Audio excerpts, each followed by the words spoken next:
আমি বীরভূমে এক বিশ্বভারতীর একটা অফিসার, তার বাড়িতে দাওয়াত, আমাকে দাওয়াত দিয়েছে। আমি বললাম আমি প্যান্ডেলে খাই না, বাড়িতে দাস্তারখান বিছিয়ে নিচে খানা খাবো। বলে হুজুর ঠিক আছে। তো আমার দাস্তারখানে একজন হিন্দু ভাই প্রফেসর বসেছে, আর একজন মুসলিমদের ছেলে প্রফেসর বসেছে। সেই মুসলমানদের ছেলেটা সে কিন্তু আমাকে চিনে, তারপরও কিন্তু আমাকে চিনে না। সে কি বলছে জানেন? মৌলভী সাহেব, আমি মুসলমান, কিন্তু আমার কোনো বাজবিজ নাই, আমি সব মাংস খাই, কাটা ফাটা শুয়োর ফুয়োর সব। আমি বললাম তোমাকে কে বললো মুসলমান? বলে তাহলে আমরা তোমাকে কুকুর বলা যাবে, শুয়োর বলা যাবে, হারামখোর বলা যাবে, হারামের আওলাদ বলা যাবে, সব বলা যাবে, মুসলমান বলা যাবে না। যে বলল কেন?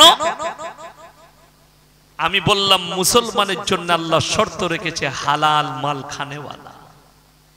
তুমি তো সব খাও, মুসলমানের শর্ত হচ্ছে কাটাটা খাওয়া যাবে না, মুসলমানের শর্ত হচ্ছে অবৈধ জিনিস নেওয়া যাবে না। আমার দস্তরখান থেকে মাল উঠে পালিয়ে গেল, আমরা ওকে যা দিয়েছি ও বুঝতে পেরেছি। সেই হিন্দু ভাই প্রফেসর আমাকে কি বলছে জানেন? বলছে স্যার ক্ষমা করবেন, এই হারামির বাচ্চা ধর্ম মানে না। তার মনে কি জেগেছে? তাকে হারামির বাচ্চা বললো, এই হারামির বাচ্চা ধর্ম মানে না। কিন্তু আমাকে বললে আপনারা মহান ব্যক্তি স্যার, আমি সম্মান করি, আপনার বক্তব্য খুব ভালো লাগে, আমি শুনি, আমি তার লেগে দোয়া দিলাম আল্লাহ তোমাকে ইসলামের জন্য কবুল করুক। জোরে বলুন আল্লাহুম্মা আমিন। তার লেগে দোয়া বেরুলো, এতে ইসলামের কোনো যায় আসে না। শুনেলেন আমার মুসলমান ভাই, আপনি যদি আপনার ধর্ম জায়গায় টিকে থাকেন, কালমার উপরে টিকে থাকেন, হালালের উপরে টিকে থাকেন, আপনাকে সম্মান করবে একজন অমুসলিম ব্যক্তি, কখনো অসম্মান করবে না। আর আপনি যদি বাতিনের উপরে থাকেন, হারাম হালাল প্রত্যেকটা আমাদের দেশের শিক্ষিত হিন্দু ভাইরাও জানে মুসলমানের জন্য মদ স্পর্শ করা হারাম। তারপরও আমাদের সমাজের কিছু হারামখোর আছে, তারা মদ স্পর্শ করে, মদ পান করে। আমাদের জন্য সমস্ত হিন্দু শিক্ষিত ভাইরা জানে ইসলামে মদ গাঁজা খাওয়া হারাম, ইসলামে ব্যভিচার করা হারাম, ইসলামে জিনা করা হারাম। তারপরও মুসলমানের অনেক যুবক করে। আমার মুসলমান ভাই, এটার নাম ইসলাম নয়, এটার নাম শরীয়ত নয়। যারা মনে করছেন আমি নামাজ রোজা করি, তাসবিহ তিলাওয়াত করি, যাই করি নাই করি, পাপ করি, অবশ্যই এই হুজুররা পার করিয়ে দেবে। আপনাকে নামাজ কবুলিয়াতের কাজও করতে হবে। কেউ যদি হারাম খায়, হাদিসে আছে তার দোয়া আল্লাহ, তার ইবাদত আল্লাহ কবুল করেন না, এটা বুখারী শরীফের হাদিস। কেউ যদি হারাম মাল ভক্ষণ করে, হারাম জিনিস খায়, তার দোয়াকে আল্লাহ কবুল করে না। আজকে আপনারা কলকাতার কাছে, আমি কলকাতায় দেখিয়ে দেবো, এই ডানকুনিতে পাবেন যারা টাউনশিপে বাস করছে। আজকে বহু মুসলমান নামাজ তো পড়ে, কিন্তু ছেলের বার্থডে পালন করছে কেক কেটে ইহুদি নাসারাদের মতো। নামাজ তো পড়ে, অনেক মুসলমান নিজের বিবির জন্মদিন পালন করছে, তারা নিজের বিবির বিবাহ বার্ষিক পালন করছে, তারা হানিমুন করতে যাচ্ছে। ইসলামে হানিমুন নেই, ইসলামে আপনার বার্থডে পালন নেই, এগুলো ইহুদি নাসারাদের কালচার। কোরআন বলছে গায়রিল মাগজুবি আলাইহিম ওয়ালাদ দাল্লিন। তাফসীরের মধ্যে আছে মাগজুব মানে ইহুদি, দাল্লিন মানে নাসারা। এই দুটো দলই পদভ্রষ্ট, এবং এদের অনুসারী যারা হবে তারাও পদভ্রষ্ট হয়ে যাবে।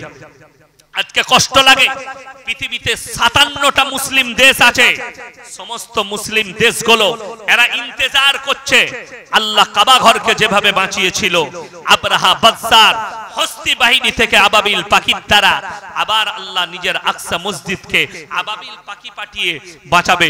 জেনে রেখে দাও হে মুসলিম জগৎ, 57টা মুসলিম দেশ, এদের ভাবা উচিত যদি তোমরা আবাবিল পাখির অপেক্ষা করো, আবাবিল পাখিটা ইহুদিদের উপরে আসবে না, তোমাদের উপরে আল্লাহ পাথর নিক্ষেপ করাবে।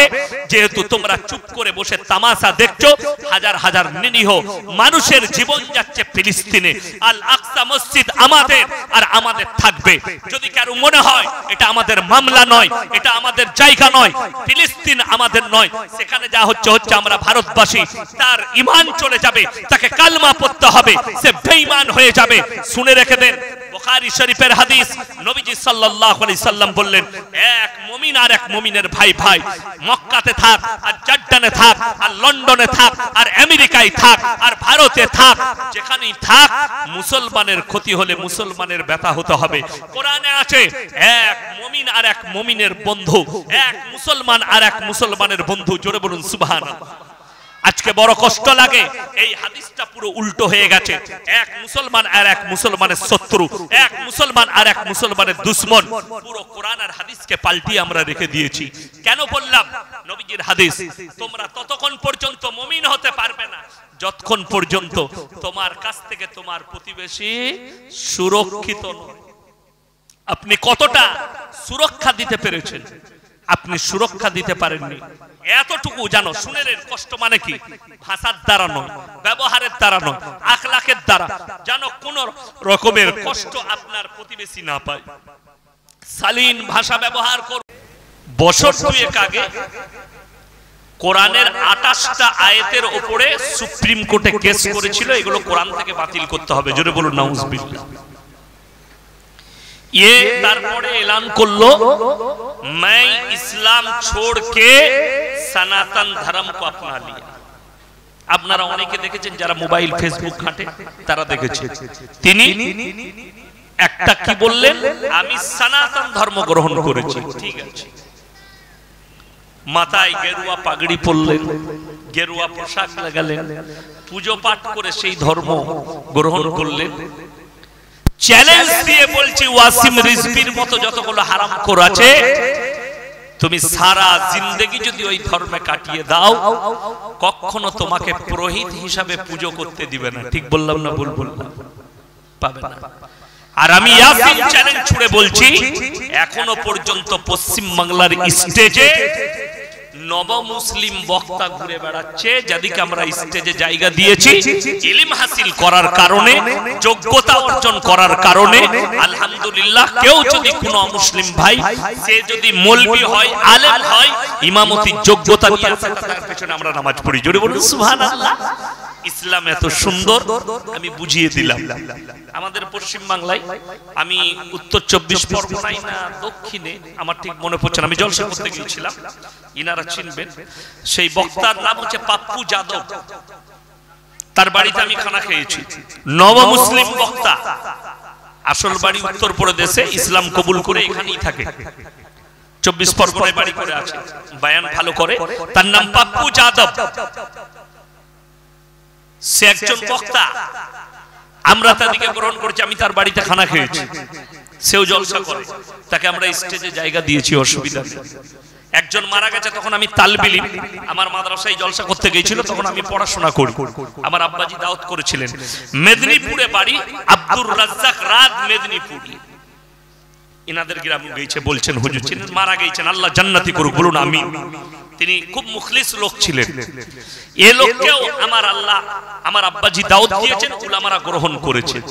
এখন একজন বর্তমানে আছে মুর্শিদাবাদে, সাগরদিঘিতে বাড়ি, হাবিবুল্লাহ রাজেন্দ্র প্রসাদ, তার আগের নাম ছিল রাজেন্দ্র প্রসাদ, এখন নাম হচ্ছে হাবিবুল্লাহ। তার নম্বরও আমার কাছে আছে, ফোন করে। কালকে আমাকে কল করেছিল যে হুজুর আমার গ্রামে একটা দাওয়াত দেন। আমি বললাম ভাই রোজার আগে ডেট নেই, আমার সঙ্গে সম্পর্ক ভালো আছে, তো তাকেও আমরা স্টেজে জায়গা দিয়েছি। অসুবিধা কেন? সে যদি নামাজ পড়ায়, তার পেছনে আমার নামাজ হবে। জোরে বলুন সুবহানাল্লাহ। কেন? ইসলাম হচ্ছে পরিষ্কার পরিচ্ছন্ন, সুন্দর এবং উদারতায় পরিপূর্ণ।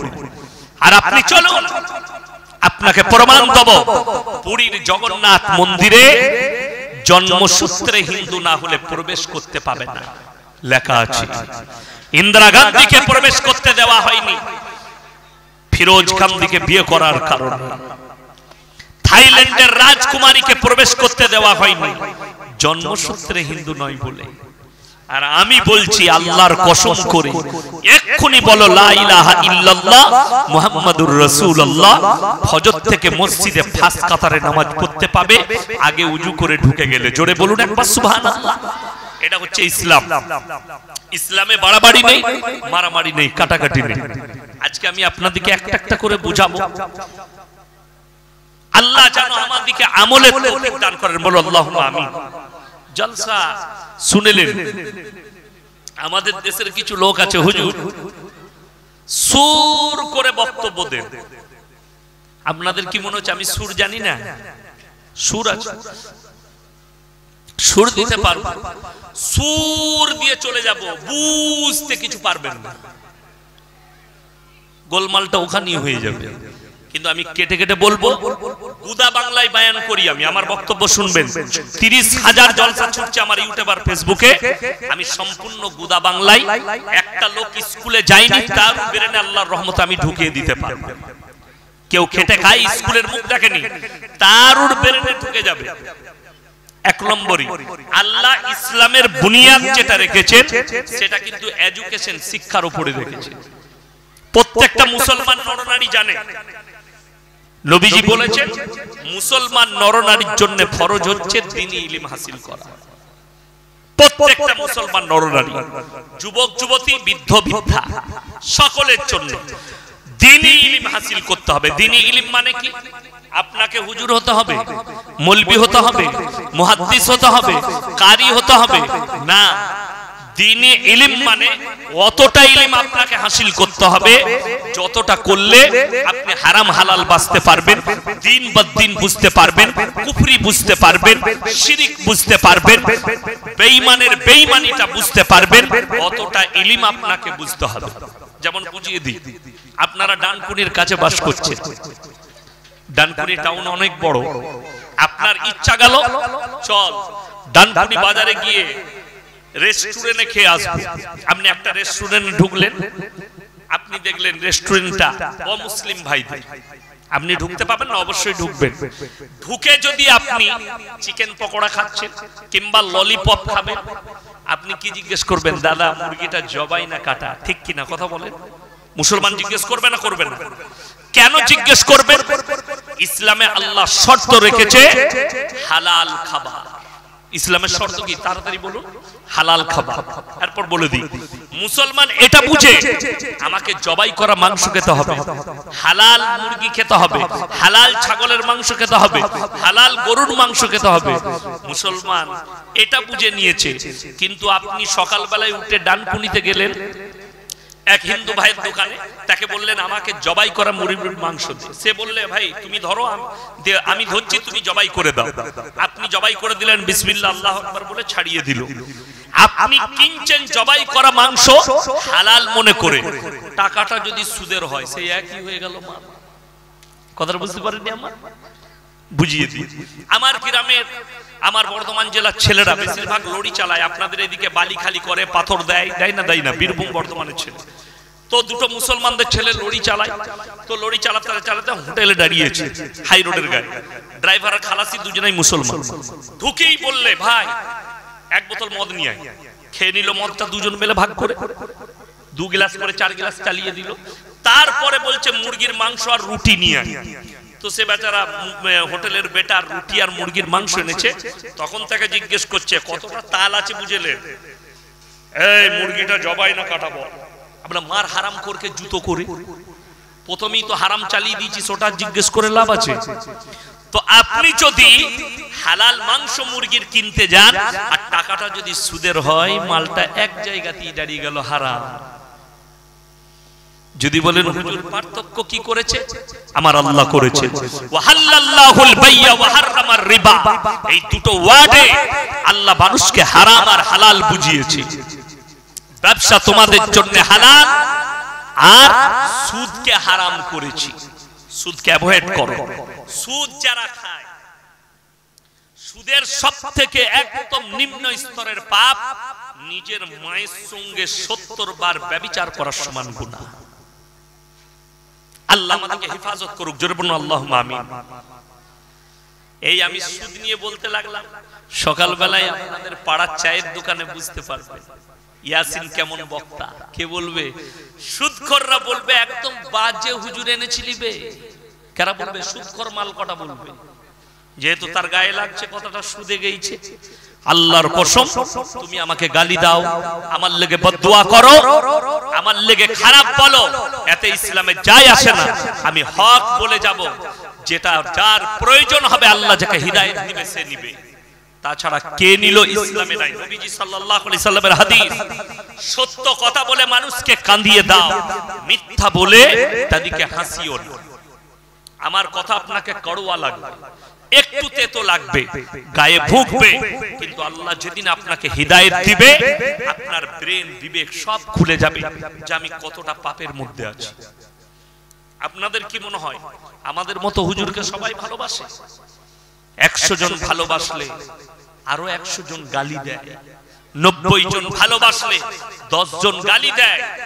আমাকে ফোনে হাজারো যুবক গালি দেয়, আমি কিন্তু ফোন বন্ধ করি না। যে গালি দেয় সেটাও আমার জন্য দোয়া, আমি তার লাগে দোয়া করে আল্লাহ হিদায়াত দাও।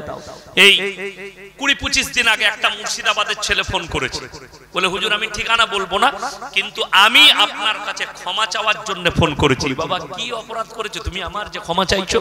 হুজুর আমি আপনাকে প্রচুর গালি দিয়েছি না বুঝে, দিন বুঝতাম না, গুটকাখোরদের কথা শুনে আপনাকে গালি দিয়েছি। আজকে আমি আর দিন বুঝে এসেছে, আমি হক বুঝতে পেরেছি, আমাকে ক্ষমা করে দিন। আপনাকে কত মা বোনের গালি দিয়েছি।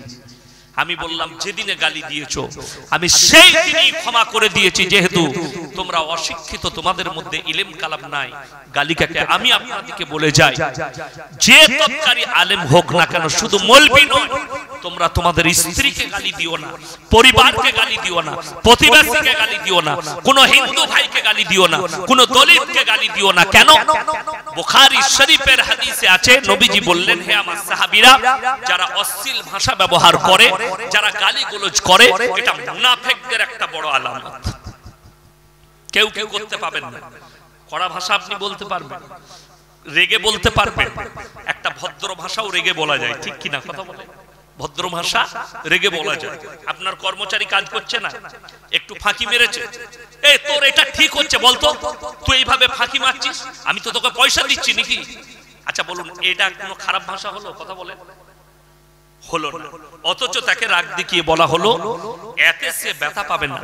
তাকে যদি মায়ের গালি তুলে বলেন, বাপের গালি তুলে বলেন, আপনার ব্যবসা ওই জায়গাতে ক্ষতি হবে এবং আপনার ঈমান কমজোর হবে, আপনার মধ্যে মুনাফিকের আলামত চলে আসবে। ইসলাম এটা নিষেধ করেছে, আমার নবীজি এটাই শিখিয়েছে। ওই জন্য আপনাকে দ্বীনি ইলম হাসিল করতে হবে। আজকে বড় কষ্ট লাগে, এখানে এতগুলো লোক বসেছেন, আমি গ্যারান্টি দিতে পারবো না, কিন্তু গ্যারান্টির কাছাকাছি গিয়ে বলছি, যারা এই পাড়ার আছেন, এলাকার আছেন, তারা জানবেন 100 জনের মধ্যে 80 জন বেনামাজি। ঠিক বললাম না ভুল বললাম? 80 জন বেনামাজি। বুখারী শরীফের riwayate আছে কি? বুখারী শরীফের riwayate আছে, যার নামাজ নাই তার ইসলাম নেই। আল্লাহর নবীর হাদিস। দেখুন, আমি এর আগে একটা পাড়ায় এলাম না, পাশে পাড়ায় এসেছিলাম, তো আলহামদুলিল্লাহ 12ই রবিউল আউয়ালের দিন ছিল, ঠিক কি না? হ্যাঁ, সেদিনে এসেছিলাম। আমি জিজ্ঞেস করলাম, ওখানে অনেকজন হাত তুলেছিল, বাবা 12ই রবিউল আউয়ালের দিনে কে কে জুলুসে বেরিয়েছিল? অনেকজন জি আমরা গেছি, ইনশাআল্লাহ গেছিলাম। আলহামদুলিল্লাহ। জোহরের নামাজ কে কে পড়েছো বাবা? একটাও নাই, একজনও নেই। বড় কষ্টের বিষয়। কোন মৌলবি, কোন হুজুর যদি কেউ প্রমাণ করাতে পারে নামাজ না পড়লেও অসুবিধা নেই, কিন্তু জুলুস বার করতেই হবে। জুলুসটা ফরজ না সুন্নত না ওয়াজিব? যদি বলেন ভালো কাজ, তো ভালো কাজের থেকে তুমি ফরজ ছেড়ে দিয়েছো। একটা ভালো কাজ করতে গিয়ে এই জলসা, যারা সারা রাত্রি জলসা করে, রাত 2টো পর্যন্ত জলসা করে, আর ফজরের নামাজ কাজা করে, এই জলসা করার থেকে না করা অনেক উত্তম। আমি মৌলবি শওকতের বেটা মৌলবি ইয়াসিন বলছি, সেই জলসা না করা উত্তম।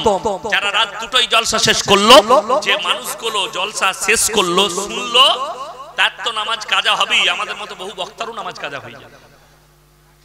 ওই জন্য আমার বর্ধমানে সিস্টেম আছে, 11টার বেশি জলসা হয় না। 11টার পরে জলসা বললে লোক শুনবে না। মুর্শিদাবাদ ডিস্ট্রিক্টে 12টার বেশি জলসা পার হয় না। বেলডাঙ্গা এলাকায় জলসা হয়, আসরের পর থেকে, জোহরের পর থেকে স্টার্ট হয়ে যায় জলসা।